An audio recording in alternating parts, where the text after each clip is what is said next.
We convene here this morning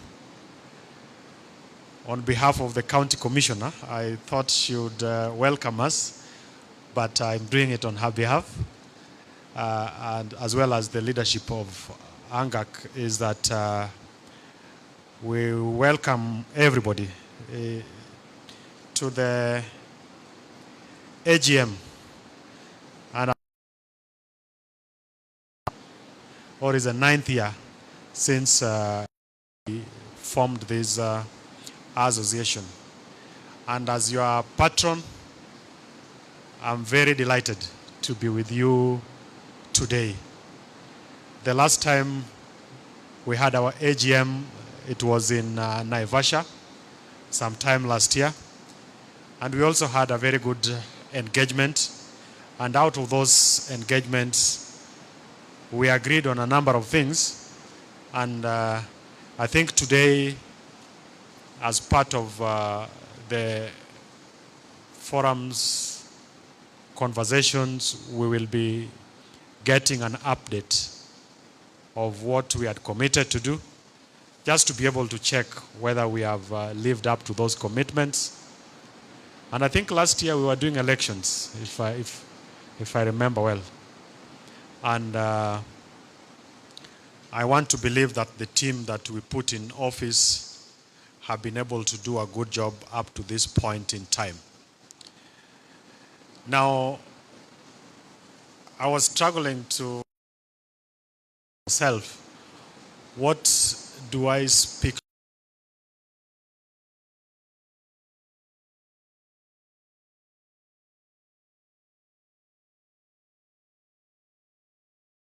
What I think is important for us to be all alive to is that the appreciation that first and foremost we are senior government officers serving at very senior level across the cadre within the ministry and within this administration. And it then means that when we make that conscious decision to associate together as officers who work together and who do almost similar kind of stuff, who are faced with similar challenges, then we must be able to run this organization in a manner that befits our positions, not just in government, but also within the society or the bigger community that we call Kenya. And a number of our colleagues in other ministries across the entire spectrum of government look up to us for many things. And like we always say that we are the government, we are actually the engine and the machinery that drives government. And therefore, when we have an association like this that is primarily focused on looking at the welfare of our colleagues, it must be run in a manner that isolates us as the cream that serves the people of the Republic of Kenya. Now, I've had a chat with the chair, the secretary, and the rest of the leadership, and they've spoken to about 7 or so things that we had committed to work on at the last AGM. And by and large, there's been a lot of progress. But then there are still aspirations on things that we would want to achieve going into the new year after this AGM. And what I would want to request or ask of all of us is that then we give the leadership all the support that they need so that then they can deliver for us.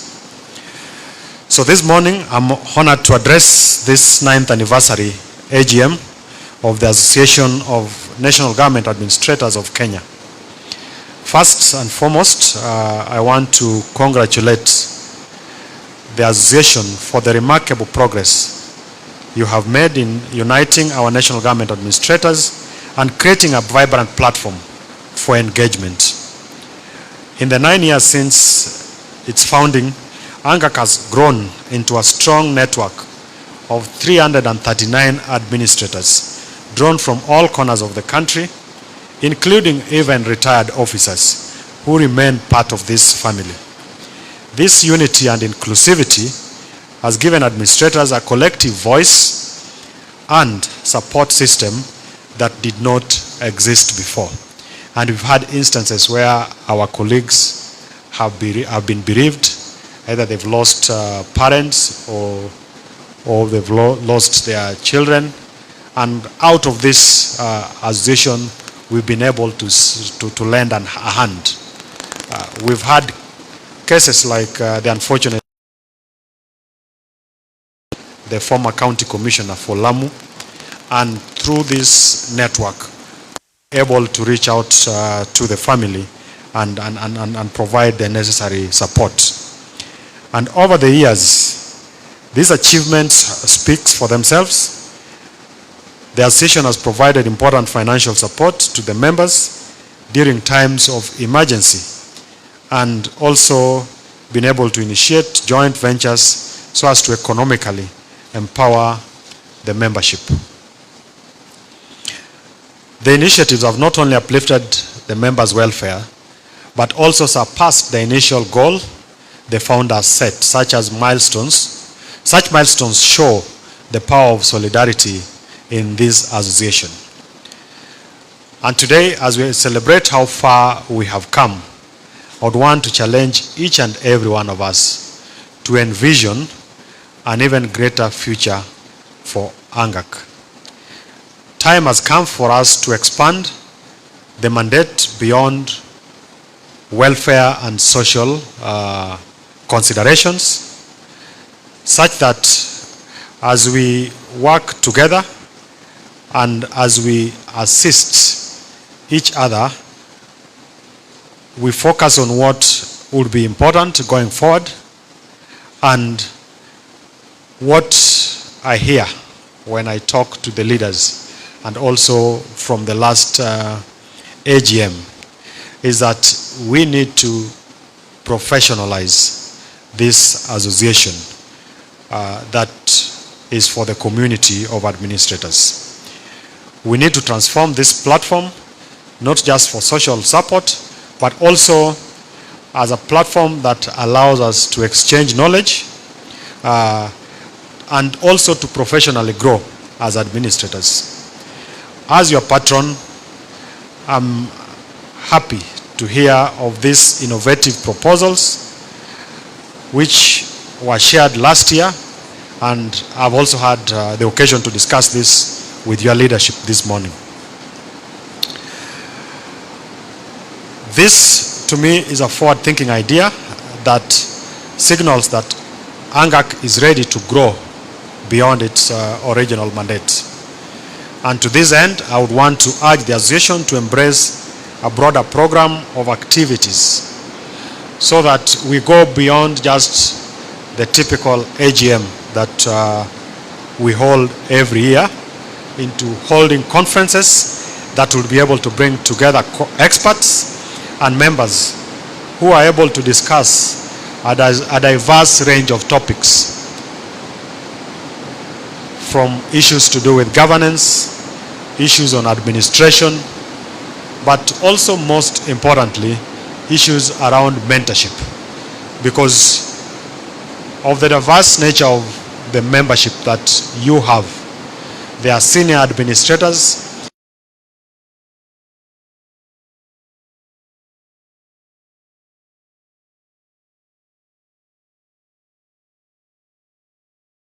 there will be also junior administrators who need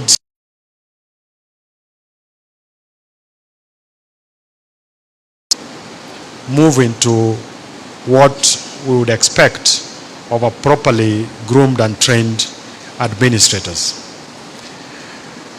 By implementing such initiatives, ANGA can evolve from a primary welfare-based society into a fully fledged professional body for government administrators.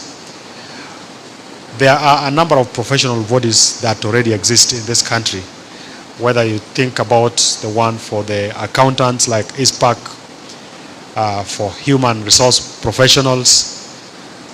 It is the wish of the membership through the leadership, which I fully support, that we professionalize the cadre of administrators. And my vision in the coming years is that we will stand out amongst the league of the most respected professional organizations or associations in this country. Now, what is indeed needed is a commitment so that we also broaden the membership as we move or as we embark on this journey of professionalizing this association. With a current membership of 339, I think there is every scope for us to move that membership from hundreds to thousands to tens of thousands of administrators across the country, just like all the other professions have done. As I conclude, I'm confident that with the passion and dedication that is evident in this room, ANGAC will rise to rival the most established institutions in Kenya in the value it provides to its members and the nation. And historically, there is what the administrators have been known for. Whether it's matters discipline, how we drive the government agenda, how we drive or how we follow up on issues that have interest to the communities. And it is my prayer and hope that this association will help us sustain that. There is a culture that is currently creeping across the country where there is lack of order across every sphere of life. Whether it's in schools, whether it's in offices, whether it's in leadership. And I want to look up to this association and its membership to help us bring some semblance of order in how we manage our affairs. And I think we have a responsibility to start in-house with us. You don't want a situation where you have members that people even wonder, was this an administrator? Or is this even an administrator? So I would really want to challenge all of you. As we have our conversations today, part of the rest of the program, let's take stock and take a how do we want this cadre of senior government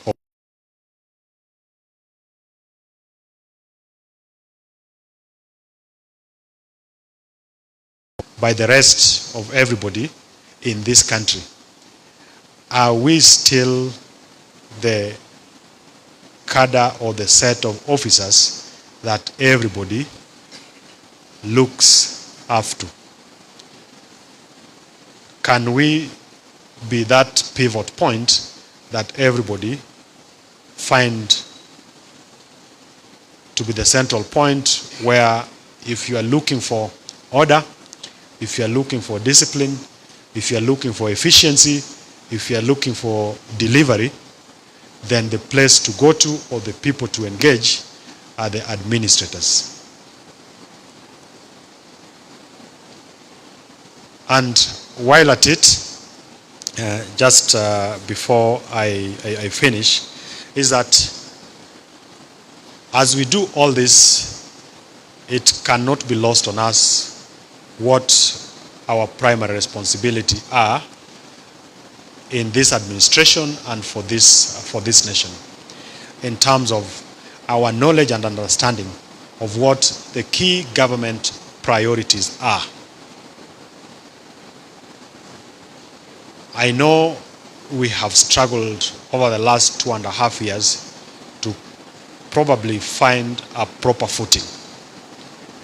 But based on the series of engagements that we have had with you, the engagements that we have had with the Cabinet Secretary, the engagements that we have had with His Excellency the President, I think at this point there is no doubt in anyone's mind on what the key priorities are and the central role that we play as administrators in making sure that we drive the government agenda for the benefit of the people of this country.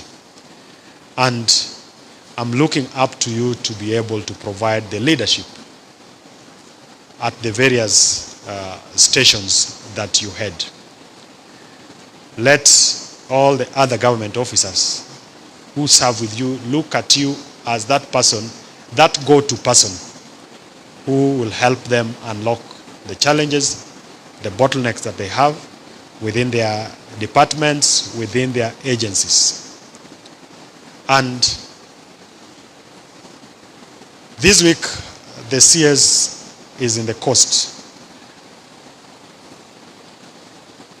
He started in Mombasa on day 1, and I was there with him. Day 2, he was in Kwale. Yesterday, he was in Kilifi. Today, he is in Lamu. Tomorrow, he will be in Tana River, and on Saturday, he will be in Taita Taveta. And the whole point why we are doing this is that we are trying to fill a gap that has existed for a long time, for some time now, where the public has lacked a forum to be able to engage officers in government, whether to put us to be able to account for what we are doing, or even to just get to understand firsthand what we are doing as government. But it's also an opportunity for us to also listen. Actually, we are doing, the CS is doing more listening than talking. So that out of that engagement, we are able to see what are the real issues that the people in the coast region consider to be dear to them, that the government needs to address or need to intervene on. I would want to challenge all of you that let's take that template so that we don't have to wait for the Cabinet Secretary to come to our region for us to have those forums. And for sure, he will be going to the other regions. But before that happens, I think we have a responsibility to cascade those conversations. I remember the days when we used to have the chiefs' barazas on a weekly basis. I know currently we have our Chiefs Climate Action Day, which we do on a monthly basis. But I think beyond that, we must decentralize these engagements to the village level, so that if you're a county commissioner, you have a responsibility to work with everybody down the chain to the villages to ensure that there is constant engagement with the people to articulate what the government is doing, but also most importantly, to get feedback from the people so that we carry everybody along. In the coming weeks, we will be working on the budget for the next financial year. Already the budget policy statement has been approved. How much do we know about the budget policy statements? At the end of the month, Treasury will be submitting the budget estimates. How much do we understand about the budget estimates? So that when we get forums or when we organize forums like the ones that the CS is running in the coast region, you have an opportunity not just to speak to what we are doing in the ministry, but to speak to what we are doing holistically as a government. I know at the ministry level, we are produced drafts on a number of policies which we are putting out there for public participation. And as county commissioners and as administrators, already there's a link that has been provided for you to interact with those draft documents. I would want to encourage you that you take time to go through those documents so that, again, when we have an opportunity to have conversations with the people, we are able to speak from a point of knowledge, from a point of information. And we need to do this on all the other government programs that we are running. Lastly, we know that we have a responsibility to professionally develop our officers.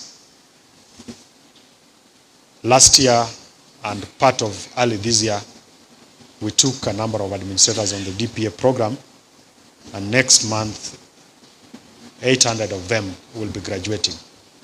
Now, this is something that we must sustain so that we don't have to wait to have a backlog before we make interventions. And we are now going to cascade it down to the lower cadres. The chiefs and the assistant chiefs have also stagnated for quite some time. And I think it's something that must interest all of you in this room, because if your chiefs, if your assistant chiefs are much more empowered, then your work becomes much easier and better as an administrator. So finally, let's build this association so that then it becomes a powerhouse of knowledge, professionalism, and influence in the national government administration.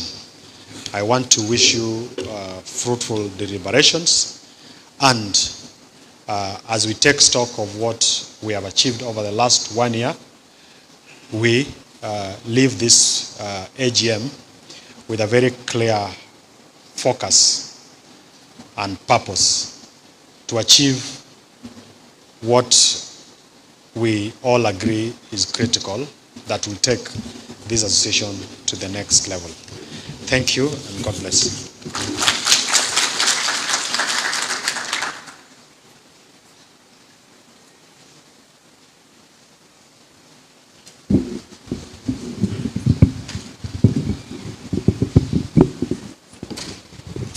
Thank you, sir, for those words of wisdom. If you allow me, sir, in the midst, we have our colleagues from the ministries. Where are you? Can you stand up, please? Those are colleagues from the ministry. Tuwapigie makofi. Tafadhali tukae. We also have county commissioners. Can we stand, please? And the chair of county commissioners, Dr. Korir, is here. Tuwapigie makofi. Asante sana. We also have deputy county commissioners. Can you all be upstanding? And we have their chair, Mr. Wanyonyi Nalianya. Tuwapigie makofi. Allow me, sir. Oh, we have our retired officers. Wako wapi? Mr. Kimiti. Sir, Mr. Kimiti was declared the DCC of the year when we had the only DCC conference in Bomas for his innovation. Tumpigie makofi sana. Thank you very much. And now I want to invite the Secretary General to take us to another level. Karibu sana, Secretary General.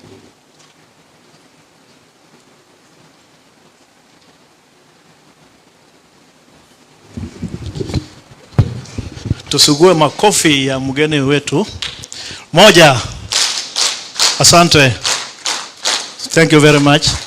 Thank you, our chief guest and our patron, for coming to join us this morning. We really appreciate your gesture. Now, because of time, our guest has told us he has another function. We want to make some presentation, kidogo, to our chief guest, tuko na zawadi na nitaomba chairman na treasurer wengine wakuja mbele. Na hii zawadi mgeni wa heshima, I kept reminding Josephine, she went to buy it.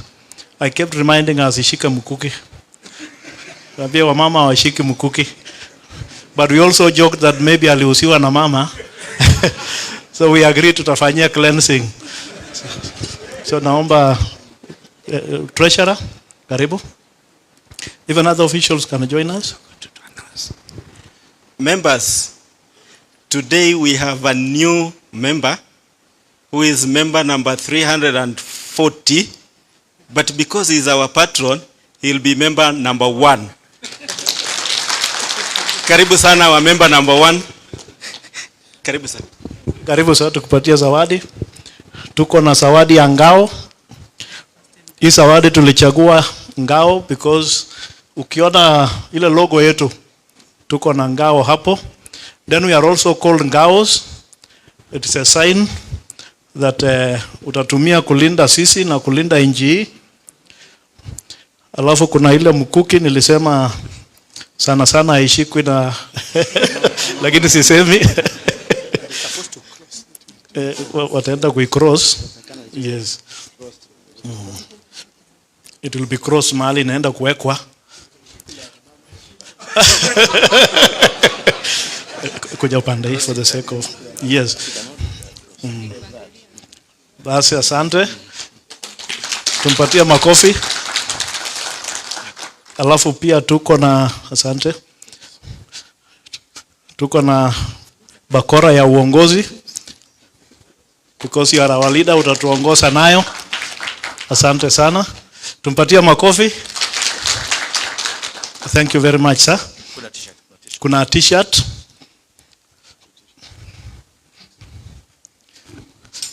Fungua emblem yangu kionekane.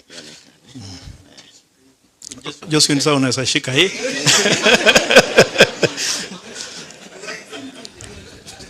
Na notebook. Basi makofi. Basi asante sana. Thank you very much, sir. Yes. Basi tutaomba, tunataka tuchukue group photo, sijui weather iko namna gani, wale watatuongoza.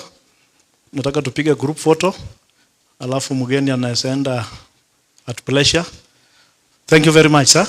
Tutapiga picha, alafu tutakuruhusu. Asante.